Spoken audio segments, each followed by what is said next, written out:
Good morning, आप देख रहे हैं इंडिया न्यूज पंजाब हिमाचल। आपके साथ मैं हूं प्रिया। बुलेटिन की शुरुआत इस वक्त की बड़ी खबर के साथ करते हैं। आपको बड़ी खबर से रूबरू करवा देते हैं। नेपाल की ओर से फिर से फायरिंग की गई। पाल पुलिस ने 3 भारतीय नागरिकों पर फायरिंग की। फायरिंग में एक भारतीय युवक घायल हुआ है, अस्पताल में उसे भर्ती किया गया है। पहले भी नेपाल की ओर से सीमा पर फायरिंग की जा चुकी है। नेपाल की फायरिंग में पहले एक व्यक्ति की मौत हुई थी। तो देखिए किस तरीके से नेपाल इस वक्त हरकत कर रहा है। रोटी बेटी का रिश्ता है, लेकिन बावजूद नेपाल समझने को तैयार नहीं है। चीन की शह पर नेपाल ऐसी वारदातों को अंजाम दे रहा है और वहां के सियासतदान एक तरीके से इस बात को भूल चुके हैं कि नेपाल और भारत के संबंध कितने पुराने हैं। ये कोई आज के रिश्ते नहीं है, ये सदियों पुराने रिश्ते हैं। लेकिन बावजूद इन तमाम चीजों से नेपाल को कोई मतलब नहीं है और इस वक्त वो ऐसे कृत्य कर रहा है जिसके बाद अब सवाल ये उठने लगे हैं कि क्या रणनीति बदलने की जरूरत है, क्योंकि इससे पहले भी फायरिंग की गई थी और उसमें एक शख्स की जान चली गई थी और अब एक बार फिर से नेपाल ने वही हरकत की है। देखिए किस तरीके से रिश्ते तल्ख करने की कोशिश नेपाल के सियासतदानों की ओर से और वहां पर पाल पुलिस की ओर से ये फायरिंग की गई, जिसमें 3 भारतीय नागरिकों पर फायरिंग हुई। एक नागरिक इस दौरान घायल हुआ है जिसका इलाज फिलहाल अस्पताल में चल रहा है। यह आपको बड़ी खबर दे रहे हैं आपकी टीवी स्क्रीन पर। चीन की शह पर नेपाल इस वक्त ऐसी हरकतें कर रहा है बिना ये सोचे कि इसका परिणाम कितना बुरा हो सकता है।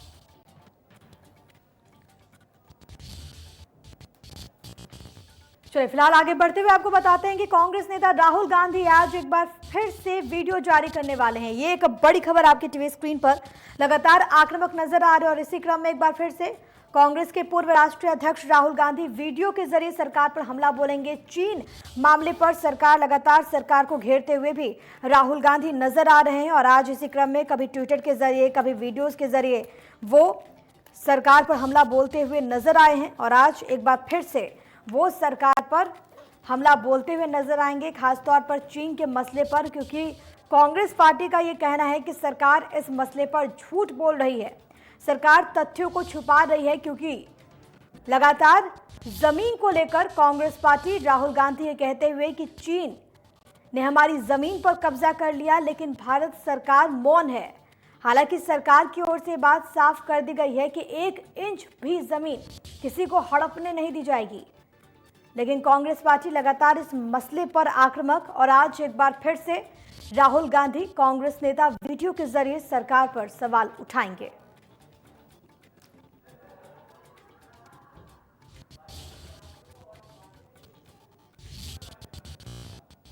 चलिए बात कर लेते हैं कोरोना की कहर की। देश में कोरोना संक्रमितों की संख्या 11 लाख के पार जा पहुंची है। पिछले 24 घंटे में 40,000 से ज्यादा नए मामले रिपोर्ट हुए। इस वक्त अगर एक्टिव केस की बात कर ली जाए तो वो 3,89,803 है।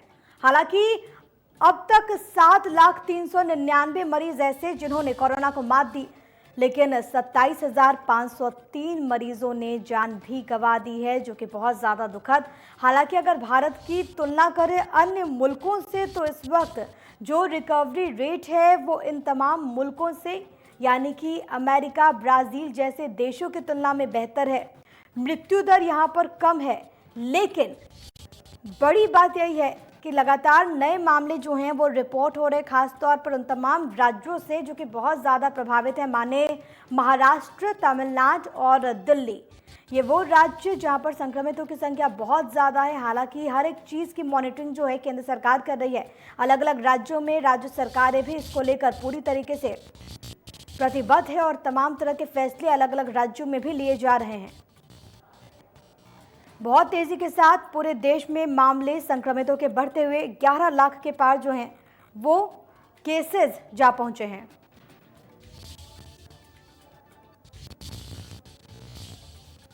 और पंजाब में क्या कुछ स्थिति है, जरा ये भी आपको बता देते हैं। कोरोना के मामले जो हैं वो लगातार यहाँ पर बहुत तेजी के साथ बढ़ रहे हैं।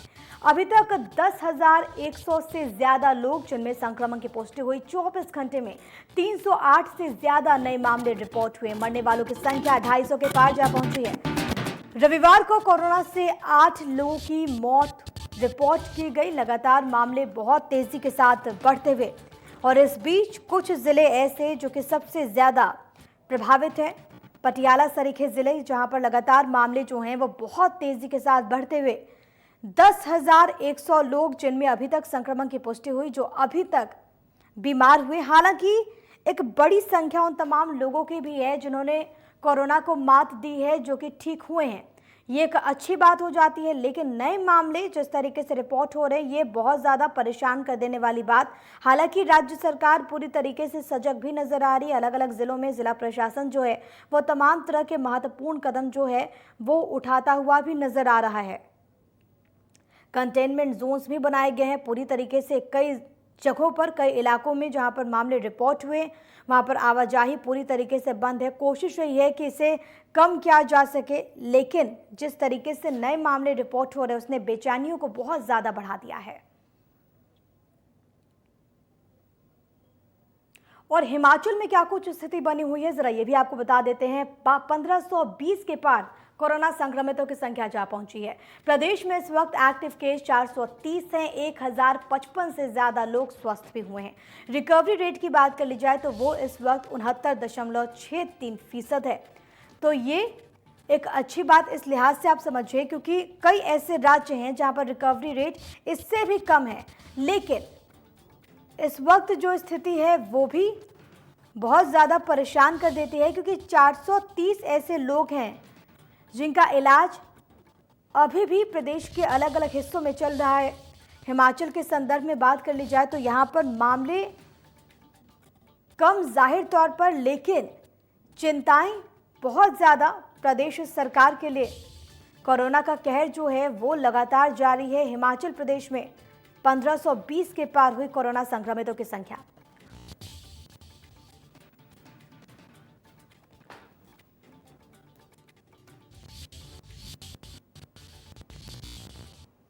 इधर पंजाब के मुख्यमंत्री कैप्टन अमरिंदर सिंह जल्द ही नगर परिषद के चुनाव का ऐलान करने वाले हैं। ऐसे में शिरोमणि अकाली दल ने कांग्रेस पर चुटकी लेते हुए कहा कि कांग्रेस ने पंजाब में विकास नहीं करवाया।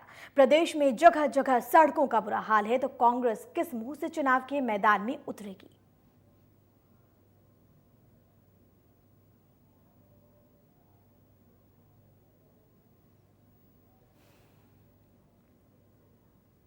तो पंजाब में तेजी से कोरोना वायरस अपने पांव पसार रहा है, जिसको लेकर पंजाब सरकार ने राज्य में कई सख्त नियम लागू किए।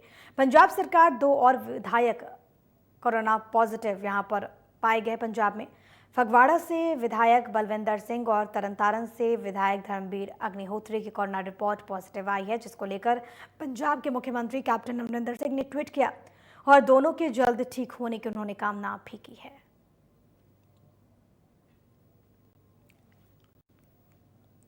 तो आपकी टीवी स्क्रीन पर सीएम का वो ट्वीट जिसके जरिए उन्होंने जानकारी दी, साथ ही साथ दोनों के स्वस्थ होने की भी उन्होंने कामना की है। 2 विधायक जिनमें संक्रमण की पुष्टि हुई। पाकिस्तान की नापाक हरकतें रुकने का नाम नहीं ले रही हैं। पाकिस्तान बार बार पंजाब के युवाओं की नशों में सफेद जहर घोलने की कोशिश कर रहा है, जिसे बॉर्डर पर तैनात हमारे बीएसएफ जवान नाकाम करने में भी लगे हुए हैं। ताजा मामले में गुरदासपुर के सरहदी कस्बा डेरा बाबा नानक में बीएसएफ ने हेरोइन के करीब 60 पैकेट्स बरामद किए, जिसकी अंतर्राष्ट्रीय बाजार में करीब 300 करोड़ रुपए कीमत बताई जा रही है। देखो, बड़ी कामयाबी यहां पर बीएसएफ को हासिल हुई है।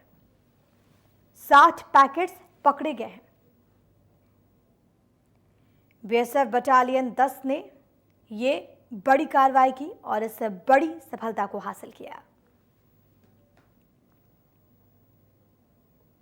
इधर गुरदासपुर के साथ ही बरनाला में भी नशा तस्करों पर नकेल कसी जा रही है। बरनाला में कोविड-19 में भी पंजाब पुलिस का नशे के खिलाफ अभियान लगातार जारी और इसी क्रम में बरनाला पुलिस ने 3 नशा तस्करों के पास से करीब 250 ग्राम अफीम और एक स्कॉर्पियो गाड़ी बरामद की। आपको ये बताएं कि गाड़ी में किसी विधायक का स्टिकर भी लगा हुआ है, जिसके दम पर बदमाश आसानी से नशा तस्करी करते थे। मामले पर अधिक जानकारी देते हुए पुलिस ने कहा कि मुखबिर के कहने पर उन्होंने नाका लगाया, जिससे उन्हें तस्करों को दबोचने में सफलता हासिल हुई। पुलिस ने तीनों आरोपियों के खिलाफ मुकदमा दर्ज कर लिया है। आगे की कार्रवाई जो है वो भी शुरू कर दी गई है।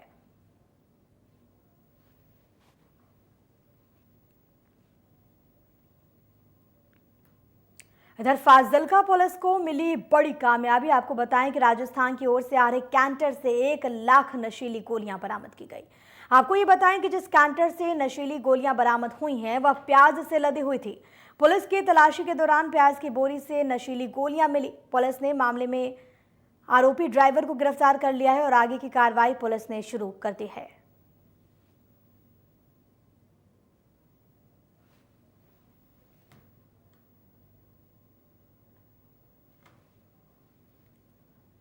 पंजाब का बठिंडा जेल एक बार फिर से सुर्खियों में आ गया है। जेल में बने ब्लॉक नंबर 1 के पास जेल अधिकारियों को एक पैकेट मिला था और जब जेल अधिकारियों ने इस पैकेट को खोला तो उसमें से जेल अधिकारियों ने मोबाइल, सिगरेट और तंबाकू को बरामद किया। इसके बाद जेल प्रशासन ने पुलिस को सूचित किया। पुलिस ने मामला दर्ज कर लिया है। आगे की जांच शुरू कर दी गई है। फिलहाल ये पता लगाने की कोशिश में पुलिस की आखिरकार ये जो पैकेट है वो यहाँ तक कैसे पहुंचा और इसमें मकसद क्या कुछ था, क्योंकि यहाँ पर मोबाइल की बरामदगी हुई है जो कि अपने आप में कई गंभीर सवालों को जन्म देने वाली।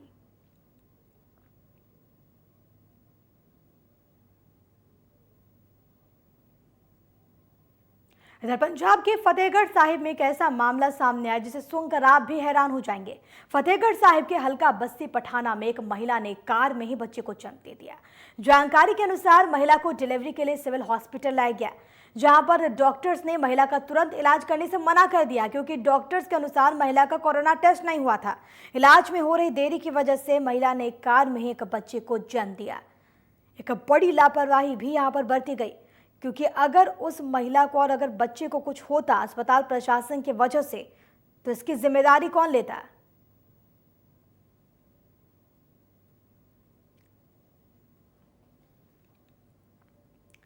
देश दुनिया में कोरोना का कहर लगातार बढ़ता ही जा रहा है। पंजाब के मालेर कोटला में अब तक 1 दर्जन से ज्यादा मरीजों की मौत हो चुकी है।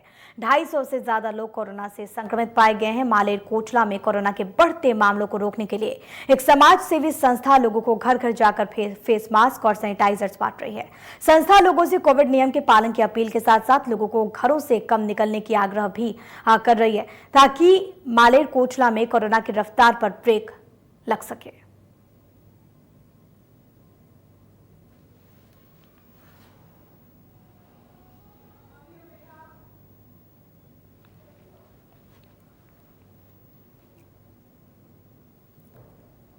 इधर रायपुरा रानी क्षेत्र के गांव हंगोला से एक दिल दहला देने वाली खबर सामने आई, जहां पर एक 23 साल के युवक का शव बिना कपड़ों के गाड़ी से बरामद हुआ।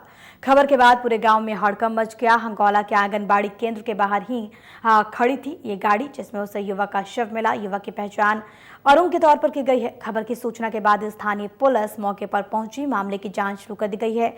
जानकारी ये भी मिल रही है कि मृतक कल शाम अपने घर से 25,000 रुपए लेकर निकला था, लेकिन पुलिस की जानकारी के अनुसार शव के पास से कोई पैसे नहीं मिले। फिलहाल पुलिस मामले की जांच कर रही है।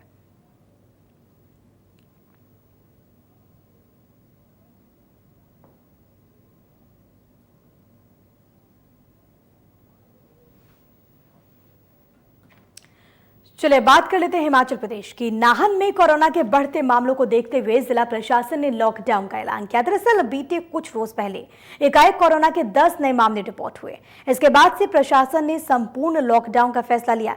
जिले में मंगलवार सुबह तक लॉकडाउन रहेगा। इस बीच सिर्फ मेडिकल सेवाएं और मेडिकल शॉप ही खुले रहेंगी।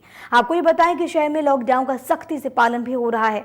शहर में जगह जगह पर पुलिस प्रशासन तैनात है और इसके अलावा गोविंदगढ़ इलाका जो कि कंटेनमेंट जोन में है, वहां से सिर्फ बड़ी गाड़ियों को जाने की अनुमति दी गई है, जबकि छोटी गाड़ियों के लिए दूसरे मार्ग तय किए गए हैं।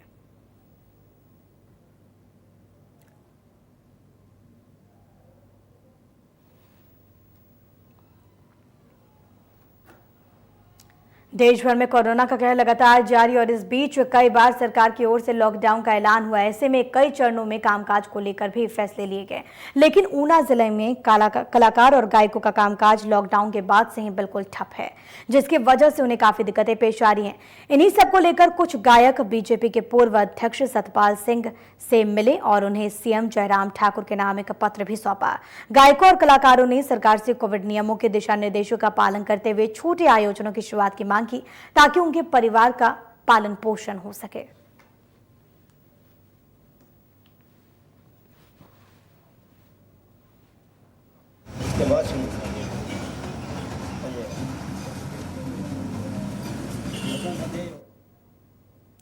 देश में 23 मार्च के बाद कोरोना के कारण परीक्षाओं को रद्द कर दिया गया था, लेकिन कोरोना काल में पहली बार ऊना में परीक्षाएं कराई गई। जानकारी के अनुसार हिमाचल प्रदेश स्कूल बोर्ड ने परीक्षा करवाई है, जिसके लिए प्रदेश में 140 परीक्षा केंद्र बनाए गए, जहां पर कोरोना से बचाव के सारे नियमों का पालन हुआ। इस दौरान एंट्रेंस एग्जाम के लिए प्रदेश के 21,000 से ज्यादा लोगों ने अप्लाई किया।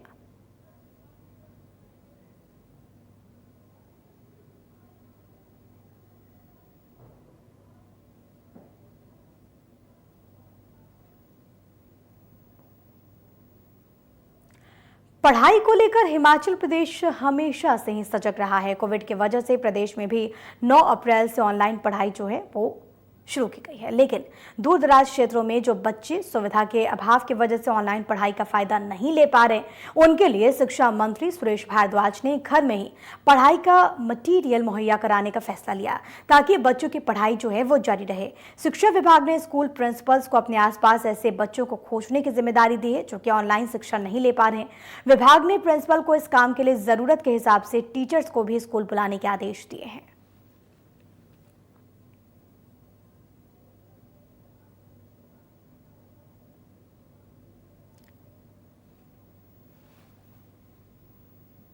कोरोना ने लोगों को घरों में कैद करके रखा है। कुछ लोग इस वक्त का सदुपयोग करके अपने अंदर छिपी प्रतिभा को भी निखार रहे हैं। हिमाचल के हमीरपुर के विपिन माहिल पेशे से फिजिक्स लेक्चरर हैं, लेकिन पेंटिंग इनका बचपन से शौक रहा। समय के अभाव की वजह से विपिन कभी अपनी शौक को पूरा नहीं कर पाए।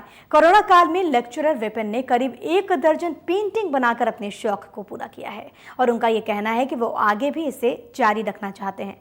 विपिन ने युवाओं से संयम का सदुपयोग, समय का सदुपयोग करने की अपील की है।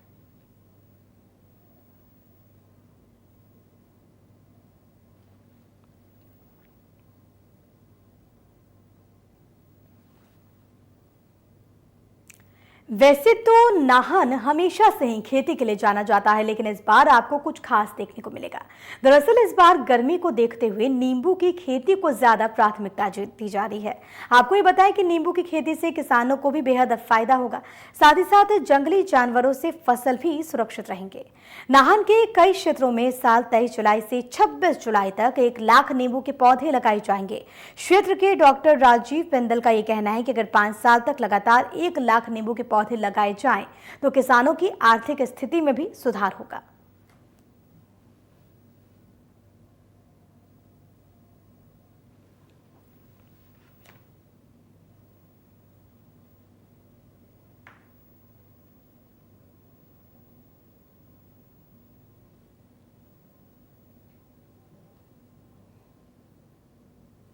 तो इस वक्त पूरा देश कोरोना महामारी से जूझ रहा है और ऐसे में हर ओर से यही अपील की जा रही है कि आप सावधानी बरतें। हम भी आपसे ये अपील करते हैं कि आप बेवजह घरों से बाहर ना निकलें, मास्क का इस्तेमाल ज़रूर करें, सफाई सुरक्षा पर विशेष तौर पर ध्यान दें, बार बार सैनिटाइज करें और खुद महफूज रखें, तभी जाकर जो परिस्थितियाँ हैं वो बदलेगी। इस बुलेटिन में अभी के लिए फिलहाल इतना ही। आप बने रहिए इंडिया न्यूज़ पंजाब हिमाचल के साथ। नमस्कार।